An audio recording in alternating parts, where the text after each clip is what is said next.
Ed Marsh here on manufacturing, marketing, and industrial sales. Let's talk about competitors and competitive sales. One of my favorite questions is, who's your biggest competitor?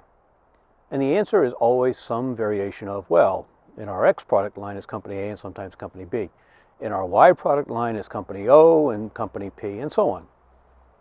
Then I ask how often they lose to each. Normally companies can't really answer that specifically. There's some anecdotal or gut feeling information, but at least in the industrial space, there's almost never a disciplined process of win-loss reporting or consistent CRM and pipeline reporting that documents it.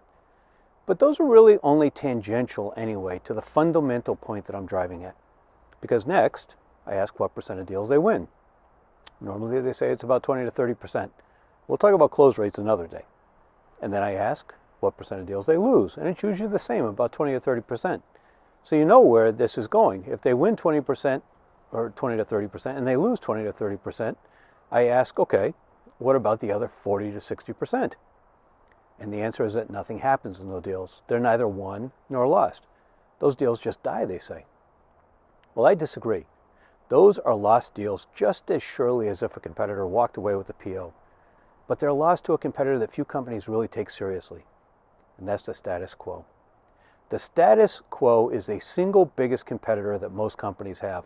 And it's not even a topic in their sales kickoffs or their enablement content or sales training or role-playing and coaching, but it competes in every deal. And it's getting stronger because there are so many pressures on businesses. I mean, even if they don't hesitate because of uncertainty or risk aversion, they may only have limited bandwidth. A perfect example, I met with a prospect yesterday, had a verbal agreement to proceed, and agreed to send a proposal today because we had a meeting scheduled for tomorrow to finalize and settle on the next steps. I won't go into all the detail, but the buyer had a compelling reason to buy, they had budget, they had an urgent timeline, etc. And today, the whole thing was put on hold because a federal agency just happened to inform them this morning of a week-long audit that begins next week.